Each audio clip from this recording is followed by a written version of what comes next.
सुरुवात एक मिनिट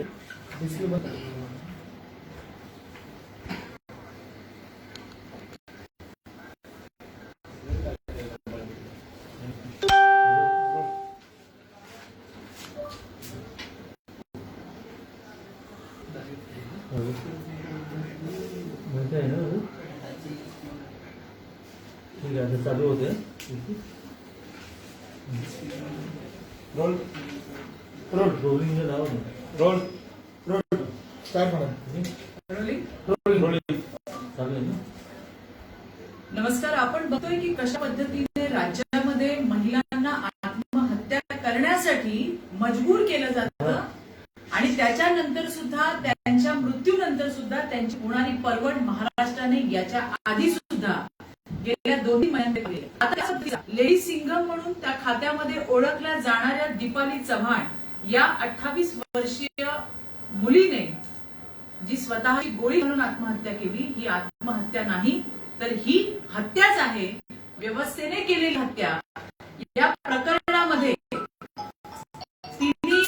तिला होणाऱ्या मानसिक त्रासाबद्दल वेळोवेळीच्या अतिवरिष्ठ अधिकाऱ्यांपर्यंत सगळ्या गोष्टी पोहोचवलेल्या होत्या आणि अशी होती दीपाली की ज्या ठिकाणी पुरुष अधिकारी सुद्धा काम करायला घाबरतात, त्या मेळघाटामध्ये तिने तिच्या कामाची एक अमिट अशी छाप त्या ठिकाणी ठेवली. कमालीची धाडसी, स्वभावाने हसमुख अशी दीपाली आत्महत्या करू शकत नाही असं तिच्यासोबत काल 2 दिवसांपासून सतत वेगवेगळ्या आरएफएमचे फोन आमच्याकडे येत आहेत आणि त्यांची एकच मागणी आहे की ताई, दीपाली ही कधी आत्महत्या करू शकत नाही. अतिशय धाडशी ही मुलगी होती. हरिसाल इथल्या रोरा, मांग्या आणि मालूर या 3 गावांच्या पुनर्वसनासाठी दीपालीने आहे त्या ठिकाणी भरीव कामगिरी केली होती. महिला असल्याचा गैरफायदा घेतला गेला, तिची आर्थिक अडवणूक करण्यात आली, तिची पिळवणूक करण्यात आली, तिला मानसिक त्रास देण्यात आला आणि हे सगळं कोणी केलंय तर हे सगळं केलंय तिचा वरिष्ठ जो होता DCF, ज्याचं नाव शिवकुमार. आपण बघितलं की त्याला आता त्या ठिकाणी अटक करण्यात आली. परंतु पुन्हा एकदा प्रश्न उपस्थित होतो की फक्त शिवकुमार का? गेले 3 दिवस आम्ही सतत हा प्रश्न विचारतोय की त्याचा वरिष्ठ जे मुख्य वनसंरक्षक रेड्डी म्हणून त्या ठिकाणी कार्यरत होते, ज्यांना या सगळ्या गोष्टींची कल्पना होती आणि असं असताना त्या रेड्डीवर कारवाई का नाही? आताचीच गोष्ट तुम्हाला मी सांगते, ही तिथल्या लोकांच्या मागण्या तुमच्या समोर मला मांडायच्या आहेत. त्यांचं असं म्हणणं आहे की अमरावतीचे आताचे SP हरी बालाजी यांचे शिवकुमार सोबत अत्यंत सलोख्याचे आणि मैत्रीचे संबंध होते. एकतर ते दोघंही साऊथ इंडियन आहेत असं त्यांचं म्हणणं आहे आणि त्याच्यामुळेच तिच्या त्या SPच्या नावावरती तुझ्यावर अॅट्रॉसिटी दाखल करतो अशा पद्धतीची धमकी हा शिवकुमार, जो हरामखोर त्या ठिकाणी दीपालीला त्रास देत होता, तो वारंवार दीपालीला सांगत होता SPचं नाव सांगून. आता काय झालंय आणि या दोघांच्या मैत्रीमुळे त्या तपासाची गती आणि या केसची दिशा कुठे दुसरीकडे जाते का असा संशय एक मोठ्या प्रमाणामध्ये निर्माण झालाय. SP आरोपीला वाचवण्याच्या प्रयत्नात आहेत असं सुद्धा इथे काम करणाऱ्या संघटनांचं म्हणणं आहे आणि मला असं वाटतं की त्याच्यामध्ये काही दुमतण्याचं कारण नाही आणि त्यामुळेच त्याच्या अधिपत्याखाली SPच्या अमरावती SPच्या अधिपत्याखाली तो SP जो SP या आरोपी DCF शिवकुमारचा मित्र आहे, त्याच्या अधिपत्याखाली कुठलाही अधिकारी त्या ठिकाणी निष्पक्षपणे चौकशी करणार नाही आणि म्हणूनच या ठिकाणी तुम्ही बघितलं की एवढे पुरावे असताना आरोपीला फक्त 3 दिवसाची PC पोलिसांना मिळवता आली, फक्त 3 दिवसाची PC. आणि त्याच्यामुळे ते योग्य आणि अनावश्यक म्हणजे जे आवश्यक कारणं होती त्याचा समावेश ते करू शकले असते, परंतु या ठिकाणी या लागे बांध्यांमुळे त्या शिवकुमारला फक्त 3 दिवसाचा PCR त्या ठिकाणी मिळालेला आहे आणि त्याची पोलीस कोठडी उद्याच संपणार आहे. म्हणजे पुन्हा एकदा जामीन मिळवण्याचे त्याचे मार्ग आहेत ते त्या ठिकाणी मोकळे होणार आहेत आणि त्यामुळेच या SPच्या कार्यक्षेत्राबाहेरचा एखादा चांगला, ज्याला आपण म्हणू की स्वतंत्र पाण्याचा आणि निष्पक्षपणे विचार करणारा असा एखादा अधिकारी दीपालीच्या या केसमध्ये त्या ठिकाणी लढण्यासाठी पुढे होणं अतिशय आवश्यक आहे. या संदर्भातल्या बऱ्याच गोष्टी मला तुमच्या समोर सगळ्यांनी मांडायच्या आहेत. त्यामध्ये आपण हे बघितलं की 26 मार्च 2021 रोजी महाराष्ट्र शासन महसूल आणि वन विभाग यांनी एक पत्रक काढलेलं आहे आणि त्या पत्रकामध्ये त्यांनी स्पष्ट लिहिलेलं आहे की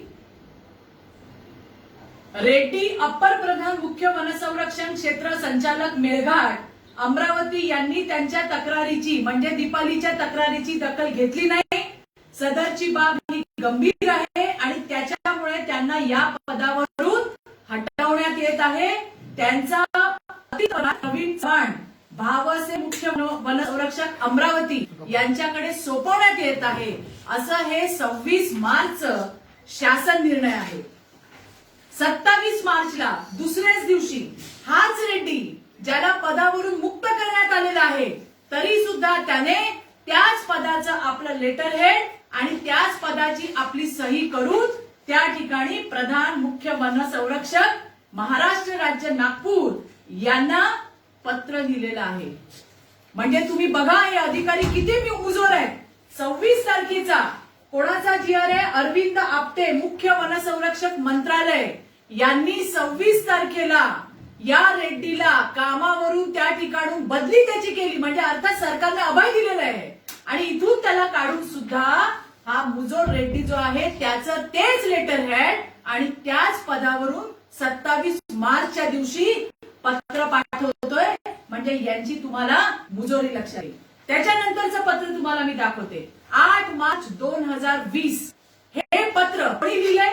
हे पत्र लिहिलंय महाराष्ट्र वनरक्षक वनपाल संघटना नागपूर यांनी लिहिलेलं आहे. हे पत्र लिहिलेलं आहे माननीय नामदार श्रीमती ऍडव्होकेट यशोमती ठाकूर महिला बाल विकास मंत्री.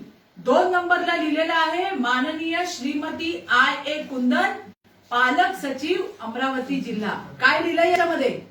याच्यामध्ये लिहिलेलं आहे की विशाखा अंतर्गत जे आम्ही गेल्या 2 दिवसापासून शासनाला प्रश्न विचारतोय sexual harassment at work place Vishakha अंतर्गत तक्रार कमिटी इंटरनल कंप्लेंट कमिटी का नाही? जर त्या इंटरनल कंप्लेंट कमिटीच्या माध्यमातून जर दीपालीने जर त्या ठिकाणी तक्रार केली तर त्याची दखल घेता आली असती. हे 8 मार्चचं जे पत्र आहे अतिशय बोलकं पत्र आहे आणि त्याच्यात त्यांनी महिला बाल कल्याण मंत्रींना लिहिलेलं आहे की अधिनियम 2013 महिलांचं लैंगिक छळापासून संरक्षण अशा पद्धतीची तक्रार निवारण समिती गठीत करण्यासाठी महिला बाल कल्याण मंत्र्यांना त्यांनी पत्र लिहिलेलं आहे. त्यांनी त्याच्यामध्ये लिहिलंय की मेळघाट व्याघ्र प्रकल्प अमरावती विविध शासकीय त्या ठिकाणी ज्या कमिट्या आहेत त्या ठिकाणी तुम्ही याचं इम्प्लिमेंटेशन करा. हा कायदा कधीचा आहे? हा कायदा आता आलेला नाहीये. हा कायदा 2013चा कायदा आहे. Sexual harassment at work place Vishakha कायदा 2013 साली आलेला आहे. पण तो कशा पद्धतीने पायदळीत उडवला जातोय याचं हे उदाहरण आहे. हा व्यवस्थेचा बळी आहे. हा व्यवस्थेने घेतलेला बळी आहे. तुम्ही बघितलं याच्यामध्ये की अधिकार निर्मित समस्यांची त्रयस्थ यंत्रणेकडनं सखोल चौकशी करा ही मागणी केलेली आहे. या सगळ्या आरएफओंनी त्यांनी सांगितलंय महिला बाल कल्याण मंत्री. हे पत्र आहे 8 मार्च 2020. या पत्रावरती यशोमती ठाकूर यांचं 16 मार्च 2020चं पत्र आहे अमरावतीच्या कलेक्टरला. काय केलं याचं काय केलं? या पत्राच्या नंतर पुढे काही कार्यवाही झाली की फक्त 8 मार्च महिला दिन मोठमोठ्या घोषणा महिला सक्षमीकरण लाज वाटायला पाहिजे. राज्यातल्या महिलांना आज आत्महत्येला प्रवृत्त केलं जात आहे. आज कोणाची तरी मुलगी त्या ठिकाणी बळी पडली त्याची तरी लाज शासनाने ठेवली पाहिजे. 16 मार्चला महिला बाल कल्याण मंत्रींनी लिहिलेल्या या पत्राचं पुढे काय झालं? जबाबदारीने 8 मार्चला या आरएफनी दिलेलं पत्र होतं की आम्हाला त्रास होतोय याचा कॉग्निझन्स घेऊन 16 मार्चला जे काही पत्र पाठवलंय मंत्री महोदयांनी या 16 मार्चच्या पत्राचं पुढे काय झालं? मुलीने आत्महत्या केली 2021 मध्ये. म्हणजे 16 मार्च 2020 पासून तुमच्याकडे वेळ होता. कोणाच्या जीव जायची वाटत होता? मला असं वाटतंय ही घटना असेल, कालची भांडूपची घटना असेल, त्याच्या आधी भंडाऱ्याची घटना असेल, जोपर्यंत बळी जात नाहीत हे बळी घेणारं सरकार आहे. लोक मरत नाहीत तोपर्यंत यांना जाग येत नाही. आता पुढे आणखीन सांगते. 20/10/2020 हे आमदाराचं पत्र आहे. आमदार आहे रवी राणा. पत्र कोणाला लिहिलंय? पत्र लिहिलंय माननीय नामदार संजय राठोड, त्यावेळचे वनमंत्री. सगळ्या पाढ्या त्या ठिकाणी वाचलाय. त्याच्यामध्ये दीपाली चव्हाणचं नाव सुद्धा आहे की कशा पद्धतीने तिला त्रास देतोय. त्यांनी हे पण लिहिलंय, या मानसिक त्रासाबद्दल अप्पर प्रधान सचिव वनसंरक्षक मेळघाट व्याघ्र प्रकल्प अमरावती MS रेड्डी यांना वारंवार सांगितलं, पण रेड्डी हे हलगर्जीपणा दाखवतायत, दुर्लक्षपणा करतायत. हे पत्र कधीच आहे?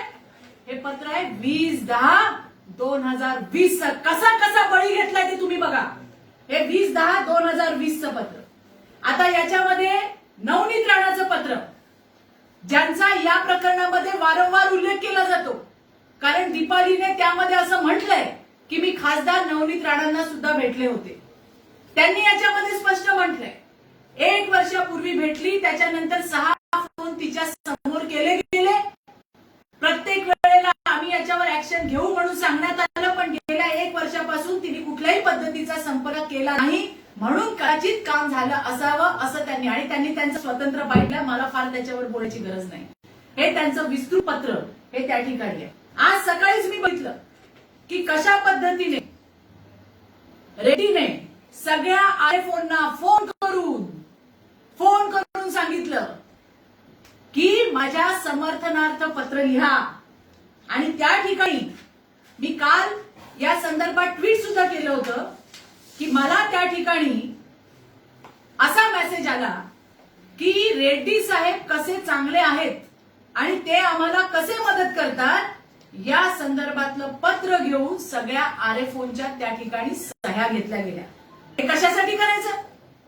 तुम्ही म्हणता आम्ही काही केलं नाही आणि माझा याच्यामध्ये काही रोल नाही, तर ज्या पद्धतीने ही मुवमेंट चालू आहे या ठिकाणी नक्कीच पाणी मुरतंय. आणि म्हणूनच आम्ही सांगतोय की एकटा तो काय त्याचं नाव शिवकुमार तो दोषी नाही, तर हा रेड्डी सुद्धा तितकाच दोषी आहे. नवनीत राणाच्या पत्रात त्यांनी लिहिलं की संजय राठोड यांच्याशी या विषयावरती 3 वेळा चर्चा केली, पत्रव्यवहार सुद्धा केला. या महिलेची इतरत्र बदली करून तिला वरिष्ठांच्या जाचातून मुक्त करावं अशी मी सुद्धा आणि आमदार रवी राणा यांनी सुद्धा शासन दरबारी त्या ठिकाणी पाठपुरावा केला. हे याच्यासाठी सांगावं लागतं की आम्हाला प्रश्न विचारले जातात. नवनीत राणांनी त्यांचा स्टँड आहे तो इथं क्लिअर केलाय. इथं पत्र पाठवलेलं संजय राठोड जे वनमंत्री होते त्यांना पत्र पाठवलं, त्या ठिकाणी तुम्हाला मी सांगते. आता महाराष्ट्र वनरक्षक वनपाल संघटना नागपूर, त्याचबरोबरीने फॉरेस्ट रेंजर्स असोसिएशनचं पत्र, एवढंच नाही महाराष्ट्र सरकार तर महाराष्ट्र राज्य राजपत्रित महासंघ, या सगळ्यांची पत्र ही सरकारकडे आता गेलेली आहेत. आणि त्याच्यात त्यांनी हीच मागणी केली आहे की कुठल्याही परिस्थितीमध्ये या रेड्डीला सोडता कामा नये. आता एवढी आपल्या इथं एक मुलगी गेली, तिचा जीव गेला. या प्रकरणाची दखल घेत आपण कधी दखल माहित नाही, कारण आता त्या ठिकाणी मोठमोठे लॉयर लावण्याचं काम त्या शिवकुमारला आणि या लावण्यासाठी त्यांच्या लोकांनी सुरुवात केलेली आहे. परंतु आपल्याकडे जो शासनाकडून सरकारी वकील देतो की नाही, तो सुद्धा त्या ठिकाणी अजून देण्यात आलेला, तो सुद्धा त्या ठिकाणी देण्यात आलेला नाहीये. त्याच्यामुळे जर तो दिला असता तर कुठल्या पद्धतीने मदत झाली असती, काय करायला पुढे हवं हे लक्षात आलं असतं, परंतु ते सुद्धा दिलेलं नाही. हे आपलं दुर्दैव म्हणावं लागेल. तेलंगणा सरकारने या प्रकरणाची दखल घेत एक सर्क्युलर काढलंय.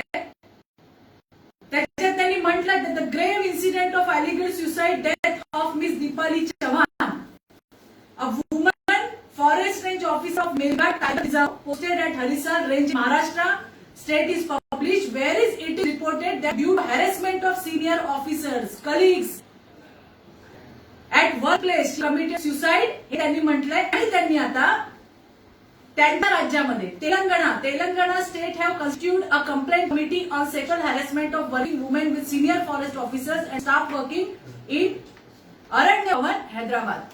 ते शिकले आपल्याकडनं. तेलंगणा सरकारने ताबडतोब 27 मार्चला त्या ठिकाणी सर्क्युलर काढलं, परंतु आपल्या इथे अजूनही त्या रेड्डीला कुठेतरी वाचवण्याचा प्रयत्न चाललेला आहे. ज्या पद्धतीने त्या विनोद कुमारला, जो त्या ठिकाणी आरोपी आहे, त्याचे शिवकुमार, तो शिवकुमार आरोपी, त्याचे आणि एसपीचे सलोख्याचे संबंध आहेत. त्याच्याचमुळे सबळ पुरावे न देता फक्त 3च दिवसांची पोलीस कोठडी मिळाली, जी उद्या संपणार आहे. त्यांनी दीपाली एकटीचा जीव नाही घेतला, तिच्या पोटातल्या बाळाचा सुद्धा जीव घेतला. ती गर्भवती असताना तिला कशा पद्धतीने त्रास दिला आणि तिचा गर्भपात घडवून आणला. त्याच्यामुळे एक नाही तर दोन हत्यांचे जबाबदार हा जो शिवकुमार आहे आणि त्याच्या बरोबरचा असलेला रेड्डी आहे. अहो, कसले तुम्ही बदल्या करताय? बदली देणं, बदली करणं म्हणजे या असल्या हरामखोर अधिकाऱ्यांना अभय देण्याचं काम सरकार करत आहे. हाकलून द्यायला पाहिजे, या निलंबन केलं पाहिजे याचं तात्काळ. परंतु जोपर्यंत म्हणजे राज्यातल्या मुली मरतायत, जळतायत, बलात्कार होत आहेत, सामूहिक बलात्कार होत आहेत, सरकार त्याच्यामध्ये काहीच भूमिका घेणार नाही का? महिला आयोगाला अध्यक्ष नाही अजून. कोणाची वाट बघताय? कशासाठी वाट बघताय? या दीपालीच्या केसमध्ये महिला आयोगाला इंटरव्हेन करायचं वाटलं नाही? त्यांना असं वाटलं नाही याचा जाब तर समोरच्या लोकांना विचारावा. म्हणजे आंधळं दळतंय आणि कुत्रं पीठ खातंय अशी परिस्थिती आज राज्याची झाली असं म्हटलं तर ते चुकीचं होणार नाही. आणि या सगळ्यासाठीच सरकारकडे वारंवार आम्ही मागणी करतोय, एक तर अमरावतीचा एसपी याच्या हातातून ही केस काढून घ्यावी, कारण तो आरोपी शिवकुमार आणि एसपी या दोघांचे अतिशय सलोख्याचे, मैत्रीचे संबंध आहेत. त्यामुळे बाहेरच्या कुठल्या अधिकाऱ्याला दीपाली चव्हाणच्या केसचा जो आहे त्या ठिकाणी तपास कार्य त्याच्याकडे देण्यात यावं. आणि एवढंच नाही तर या शिवकुमार बरोबर रेड्डी जो आहे तो सुद्धा तितकाच गुन्हेगार आहे. त्याच्यामुळे त्याला सोडता कामा नये. त्याच्या बदलीची ऑर्डर जी आहे ती तात्काळ कॅन्सल करून त्याचं त्वरित निलंबन करावं. त्याच्यावरही 302चा गुन्हा दाखल करा. आणि हे दोघं फक्त दीपालीचे नाही तर तिच्या पोटातल्या बाळाचे सुद्धा तितके गुन्हेगार आहे. का राज्यातल्या महिलांना आत्महत्या करावं लागतं? कशासाठी? प्रत्येकाला आज खूप टेन्शन्स आहे. महिला वेगवेगळ्या फील्डवरती काम करतायत.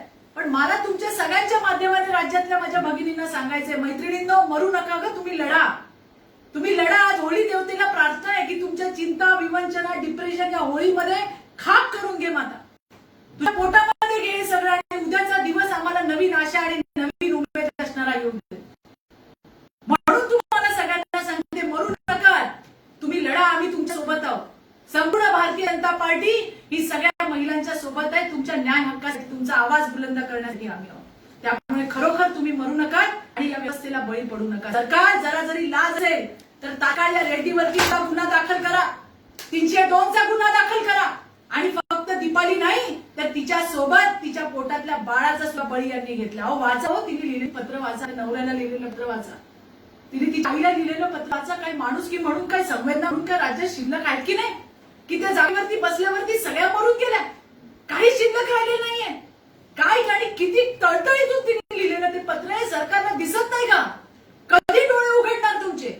अहो, sexual harassment at workplace Vishakha कमिटीसाठी मागच्याच महिन्यात मी राज्याच्या लेबर कमिशनरना जाऊन भेटले, मी राज्याच्या कामगार मंत्र्यांना जाऊन भेटले. त्यांना कळकळून सांगितलं की कृपया आपण हा विशाखा कायदा, इंटरनल कंप्लेंट कमिटी तुमच्यासाठी आहे, हे प्रत्येक आस्थापनेत लावा. शासकीय या ठिकाणी जर नसेल तर खासगी आस्थापनेमध्ये काय होत असेल? एखाद्या बाईचा आवाज दाबणं, एखाद्या बाईचा आवाज बंद करणं अतिशय सोपं आहे. हो, आजही आमच्याकडे दीपाली लोणकर सारखी केस आहे जी कोपरान फार्मास्युटिकल मध्ये सिनियर मायक्रोबायोलॉजिस्ट म्हणून काम करत होती. एचआरने तिच्याकडे चुकीची मागणी केली म्हणून 354 दाखल करायला गेली. चूक झाली का तिची? रात्री 10 वाजता डिसमिसची नोटीस काढून त्या बाईला कामावरून काढून टाकलं. हो, हे तुमची विशाखा कमिटी काम करते. आज आपण बघितलं, दीपालीच्या मुळे हे लक्षात आलं की शासकीय ठिकाणी सुद्धा sexual harassment at work place हा विशाखा कायदा अस्तित्वात नाही. तुम्ही विचार करा की प्रायव्हेट आस्थापनेमध्ये काय होत असेल. आणि जर या कायद्याची अंमलबजावणी करायचीच नाही हे जर सरकारने ठरवलं असेल तर शक्ती कायदा आला काय किंवा दुसरा कायदा आला काय, आम्हाला काही त्याचा फरक पडत नाही. काडी लावून टाका सगळ्या कायद्यांना. मुली मरतायत, आत्महत्या करतायत. आता तरी डोळे उघडा आणि या नराधमांना आत्मांना फाशीच्या तख्तावर लटकवण्यासाठी सदोष मनुष्यवधाचा गुन्हा त्या रेटीवर सुद्धा दाखल करा ही आज आमची मागणी आहे. याच्या संदर्भात काय असेल तर विचार.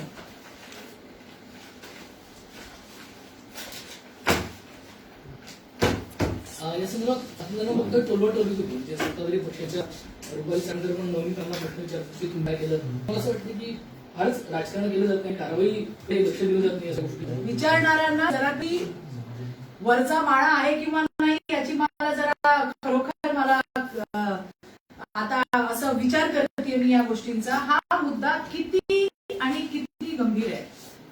नवनीत राणाने काय केलं हे नवनीत राणांनी सांगितलं. संजय राठोड तुमचा मंत्री त्याच्याकडे 20 तारखेला पत्र दिलं होतं. काय केलं? उत्तर देईल का? सत्ताधाऱ्यातून कोणी उत्तर देणार? 20 ऑक्टोबर 2020 ला हे पत्र दिलेलं आहे. स्थानिक आमदार खासदाराने केलेले फोन. तुम्हाला विश्वास नसेल तर सीडीआर मागवून घ्या. त्याची दखल 8 मार्चला महिला बाल विकास मंत्री आहे ना, त्याच्यावर तर कोण नाही, त्यांना लिहिलेलं पत्र 8 मार्चचं. त्याच्यावरती कोण बोलणार? 16 मार्चला त्यांनी फक्त कलेक्टरला लिहून पाठवलंय की हे काय आहे याचे कायदेशीर कार्यवाही करण्याबद्दल. पुढं काय झालं? एका दीपालीला मरावं लागलंय. तिला तिच्या पोटातल्या बाळासकट मरावं लागलंय. तिच्या बाळाला मारलं, तिला मारलं आणि त्याच्यानंतर तुम्ही आता हे प्रश्न विचारता. तुम्हाला आहे का हो नैतिकतेचा अधिकार हे प्रश्न विचारता? हे जे कायदे सगळे केले ते जर लावायचेच नसतील, महिला बाल कल्याण मंत्र्याला पत्र, तिथल्या त्यावेळेच्या वनमंत्र्याला पत्र, एवढं देऊन पण जर सरकारचे डोळे उघडले नाहीत, आणि उघडले नाहीतच डोळे, म्हणूनच हिला जीव द्यावा लागला की आता किमान तिच्या मरणाने तरी ज्या बाकीच्या आहेत ना आरएफओ त्यांना कुठेतरी न्याय मिळेल. मी म्हटलं ना मगाशी तुम्हाला, राज्याच्या रुग्णालयांचं ऑडिट होण्यासाठी 11 निष्पाप बालकांना स्वतःला होरपळून मरून घ्यावं लागलं. त्या ऑडिटचं काय झालं अजून मला माहित नाही. मुंबईमध्ये परवा आग लागली तेव्हा सगळ्यांचे डोळे उघडले की अशा पद्धतीने अजून कुठे कुठे हॉस्पिटल आहेत. म्हणजे जोपर्यंत सरकार बळी घेत नाही तोपर्यंत त्याच्यावरती उपाययोजना करत नाही. काही वनमंत्री संजय राठोड होते, आता त्यांच्याकडे राजीनामा द्यावा लागला. याची जबाबदारी थेट मुख्यमंत्र्यांकडे आहे. नाही, ही जी सगळी पत्र मी तुम्हाला वाचून दाखवली की नाही, ही सगळी मुख्यमंत्र्यांनाच त्यांनी पाठवलेली आहेत. ज्या तुम्हाला संस्थेची नावं दिली, कारण ते भेटणार तर नाहीत, त्याच्यामुळे किमान पत्र, तर ज्या ज्या संस्थांनी पत्र दिलेली आहेत त्यांच्या त्या सगळ्या पत्रांनी तुम्हाला नावं मी वाचून दाखवली. आमचाही पाठपुरावा निश्चितपणे चालू असणार आहे. ते आम्हाला नाही भेटले तरी सुद्धा ट्विटरच्या माध्यमातून, फेसबुकच्या माध्यमातून, मेलच्या माध्यमातून आम्ही त्यांना सगळ्या गोष्टी अवगत करत असतो. जिथं जिथं आम्हाला आवाज उठवता येईल त्या त्या ठिकाणी आम्ही आवाज उठवत असतो. पद्धतीने कस्टडी समितीने कुमारची, दुसरीकडे आपण पाहतो की रेड्डीला वाचवण्यासाठी महिला तिथले कोणी जे अधिकारी कर्मचारी येतात समोर येतात. याचा अर्थ इथल्या महिलांवर दबाव असेल वरिष्ठ अधिकाऱ्यांचा, तर त्यासाठी प्रत्यक्षात जाऊन जो लढा उभारण्याची गरज आहे त्यासाठी काय पाऊल घ्यायचं? त्या ठिकाणी अमरावतीमध्ये अमरावती भारतीय जनता पार्टीकडनं आमच्या तिकडच्या जिल्ह्याच्या अध्यक्षा निवेदिताताई चौधरी आणि शिवराय कुलकर्णी यांनी परवाही आंदोलन केलं. त्यांनी या विषयावरती आवाज उठवला. म्हणजे फक्त पत्रकार परिषद घेऊन माहिती देणं हे आमचं काम नाही, तर ग्राउंडला आमची तिकडची निवेदिताताई आणि शिवराय कुलकर्णी त्याच्या सगळ्या सहकाऱ्यांसह भारतीय जनता पार्टीच्या त्या ठिकाणी भिडत आहेत. आणि एवढंच नाही तर याच्या नंतरची जी लढाई आहे, जोपर्यंत आता तुम्ही बघितलं की 3 दिवसाचा फक्त पीसीआर मिळाला, विषय 302, एकाने त्या ठिकाणी आत्महत्या केली, त्याचे सबळ पुरावे दिले. दुसरा प्रश्न याला असा आहे की आताही जर महिलांवर एवढा दबाव आहे की ते रेड्डीच्या समर्थनामध्ये पत्र बरोबर देतात. तुम्ही विचारलं, त्याच्यामध्ये माहिती घेतली मी. ज्या महिला आज नवनीत राणांकडे गेल्या होत्या त्या ठिकाणी कंत्राटी काम करणाऱ्या होत्या. काही क्लिप्स पण व्हायरल झालेल्या आहेत की कशा पद्धतीने खोटं सांगून अधिकाऱ्यांच्या सह्या त्या ठिकाणी गेल्यात. त्यामुळे नोकरी वाचवण्याच्या दृष्टीने असेल किंवा आणखीन काय त्यांच्यावरती दबाव असू शकेल, मला त्याच्याबद्दल माहित नाही. परंतु त्यांना नवनीत राणाने जे उत्तर दिलंय ते अतिशय समर्पक असं उत्तर दिलंय. एका बाईचा जीव दिलाय, ती कोणीही असू शकते. आज ती गेली, उद्या तुमच्या तुमच्या मधली सुद्धा कोण जाणार नाही याची काही शाश्वती नाही. आणि त्याच्यामुळे त्या महिलांच्या दबावामध्ये त्या ठिकाणी येऊन जबाबदार आहे माहित नाही, पण त्या ज्यांच्याकडे गेल्या होत्या त्या खासदार नवनीत राणांनी मात्र त्याला व्यवस्थित उत्तर दिलेलं आहे. अजून त्याचा पुढचा प्रश्न असा आहे की अशा महिलांवर अजूनही दबाव आहे, तर त्यांना धीर देणं किंवा त्यांच्यामध्ये हा विश्वास निर्माण करणं की तुम्ही दबावाला बळी पडू नका, हा त्यामागचा मूळचा महत्वाचा मुद्दा आहे. यासाठीच या हरामखोर रेड्डीची पण उदरबागडी केली पाहिजे. त्याला सगळ्या गोष्टी माहिती होत्या. व्हॉट्सअपचे चॅट दाखवत सगळ्यांना फिरतोय की माझे तर मी तिच्या संपर्कात होतो याचाच अर्थ तर तिच्या अडचणी माहिती होत्या ना. याचाच अर्थ तुला सगळं सांगत होती आणि मग सांगत असताना त्या गोष्टींकडे दुर्लक्ष का केलं गेलं? सरळ साधा प्रश्न आहे. याच्यामध्ये आलेली सगळी पत्र 2020 पासूनच आमदार सांगतोय, खासदार सांगतोय, बाकीचे लोक सांगतात हिची बदली करा, हिची बदली करा, हिची बदली करा, हिला त्रास होतोय. वन मंत्रालयात तर वेळच नव्हता, तो कुठं व्यस्त होत आहे तुम्हाला आम्हाला सगळ्यांना माहितीये. त्याच्याबद्दल न बोललेलं बरं. आणि दुसरी गोष्ट, ज्यांना ज्यांना त्यांनी सांगितलं त्या सगळ्यांनी याची दखल का घेतली नाही? याला जोडून एक महत्वाचा प्रश्न, असं म्हणू शकतो की कायदा व्यवस्थेचा बुजवारा उडालेला, त्यामुळे तुम्ही सर्व महिला संघटना एकदाच भाजपच्या मुख्यमंत्र्यांना जाऊन प्रत्यक्षात भेटण्याची मागणी करणार. मुख्यमंत्री भेटतात कुठे? मला तर जायचंच आहे त्यांच्याकडे. मला त्यांना विचारायचं आहे महिला आयोगाला अध्यक्ष कधी देताय? आम्ही कधी पण सांगतोय. महिला बाल कल्याण मंत्री एका डिबेटमध्ये बोलल्या, मी होते त्यांच्यासोबत, त्या म्हणल्या 8 पत्र लिहिली. कोणाला? मुख्यमंत्र्यांना. कोणी लिहिली? राज्याच्या महिला बालविकास मंत्री, कॅबिनेट मिनिस्टर जे आमचं नेतृत्व करतात त्यांनी त्या ठिकाणी लिहिली की आम्हाला महिला आयोगाला अध्यक्ष द्या. पण 8 वेळा पत्र लिहून त्याची मुख्यमंत्र्यांनी दखल घेतली नाही. हे त्यांनी पब्लिकली सांगितलंय चॅनेलवर. मला एकटीला नाही, सगळ्यांना सांगितलंय. आणि त्याच्यामुळे आम्ही तर वाट बघतोय की मुख्यमंत्री आम्हाला कधी बोलवतात. आज बाल हक्क आयोगाला सुद्धा अध्यक्ष नाहीये. तुम्ही बघतायत की त्या ठिकाणी मुलांवरती, लहान बालकांवरती किती अत्याचार होत आहेत. म्हणजे कुठे चाललोय आपण? अहो कोणालाही द्या, 3 पक्षाचं तुमचं सरकार आहे, कोणालाही द्या, पण त्या ठिकाणी अध्यक्ष द्या. आम्ही तर वाट बघतोय. मुख्यमंत्र्यांनी आम्हाला बोलवलं तर अगदी आनंद आहे. माझ्याकडे तर खूप अशा गोष्टी ज्या त्यांना मला द्यायच्या आहेत. बऱ्याच मागच्या केसेस आहेत. आता परवाची केस जी झाली लातूर मधली, त्यासाठी आम्हाला विचारलं जातं तुम्ही आवाज उठवत नाही. त्यांना जी काही मदत त्या बहिणी भावाला ती त्या ठिकाणी करायची ती आम्ही आमच्याकडनं केली.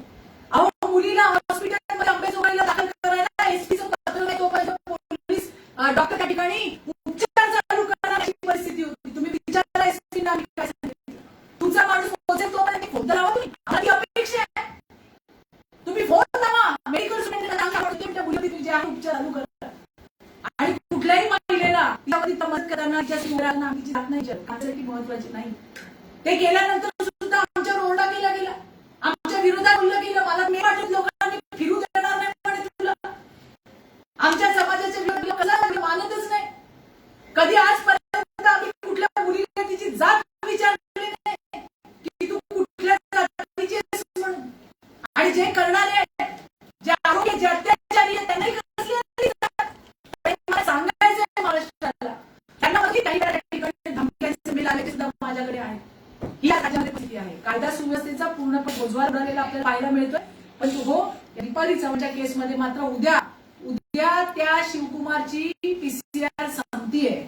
आणि त्याच्यामुळेच आम्हाला काळजी आहे की आता हा हरामखोर आणखी कुठं सुटता कामा नये. त्याच्याबरोबर तो दुसरा रेड्डी, या दोघांना पकडून आतमध्ये टाकलं पाहिजे.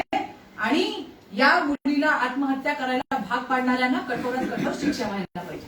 काही खरंच जबाबदारी त्यांचीच आहे. तरी पण ज्यावेळेसचा अनुभव पाहता प्रश्न विचारा वाटतोय. संजय राठोडच्या प्रकरणामध्ये 20 दिवस तुम्ही मागे लागलात, तेव्हा कुठे राजीनामा अधिवेशन आहे असं सांगून दिलेलं, पण त्या पत्रकार परिषदेमध्ये देखील मुख्यमंत्र्यांना डिफेंड केलं. आता सुद्धा यावर मुख्यमंत्र्यांची प्रतिक्रिया नाहीये. खरंच तुम्हाला आशा वाटते का की या राज्य सरकारकडून, मुख्यमंत्र्यांकडून कारवाई होईल? तुम्ही विचारलेला प्रश्न बरोबर आहे. बाकीच्या सगळ्या प्रश्नांवरती लगेच रिॲक्ट होणारे राज्यातले मंत्री असतील, मुख्यमंत्री असतील किंवा बाकीचे सगळे असतील, या विषयावरती अजून मी काही पाहिलेलं नाहीये. परवा मी कुठेतरी बाईट बघितला, कोणाने आम्ही याच्यावर कार्यवाही करणार आहोत. काय कार्यवाही करणार आहोत याच्याबद्दल सुद्धा काही संदिग्धताच आहे. परंतु ही गोष्ट मात्र नक्की आहे की जनतेचा आवाज म्हणून भारतीय जनता पार्टी हे सगळे मुद्दे लावून धरेल आणि सरकारला तशा पद्धतीने निर्णय घ्यायला भाग पाडेल. आमची ताकद आम्ही दाखवून देऊ. हा प्रश्न सुरुवातीपासून आम्ही म्हणतो महिला मुलींचा प्रश्न राजकारणाचा प्रश्न नाहीच, पण गेंड्याच्या कातडीचे असलेलं हे सरकार त्यांना जागवण्यासाठी जे जे काही आम्हाला करता येईल त्या सगळ्या गोष्टी आम्ही करू.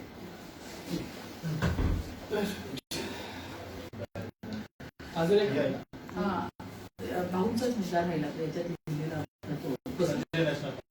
नॅशनल पार्कचा एकच मुद्दा राहिला. लाईव्ह सुरू आहे. अमरावतीमध्ये या घटना होत असताना विदर्भामध्ये मुंबईमध्ये सुद्धा अशा पद्धतीची एक धक्कादायक स्थिती समोर आली आहे. संजय गांधी नॅशनल पार्क जे बोरिवलीमध्ये आहे तिथल्या सुद्धा आयफोला तिथल्या लोकांकडनं त्रास होतोय. ती परवाच विधान परिषदेचे विरोधी पक्षनेते प्रवीण भाऊ दरेकर यांना भेटली आणि त्यांनी त्यांना विनंती केली की कृपया आपण याच्यामध्ये लक्ष घाला, मला त्रास होतोय, मला हॅरेस केलं जातंय आणि तिला त्याची शिक्षा म्हणून कुठेतरी डोंगरात पाठवण्याचा त्यांनी योजलेला आहे. म्हणजे तुम्ही विचार करू शकता की वन खात्यामध्ये अशा पद्धतीने महिलांसोबत तिथं काम करणाऱ्या कर्मचाऱ्यांसोबत हॅरेसमेंट केली जाते. ठीक आहे, थँक्यू.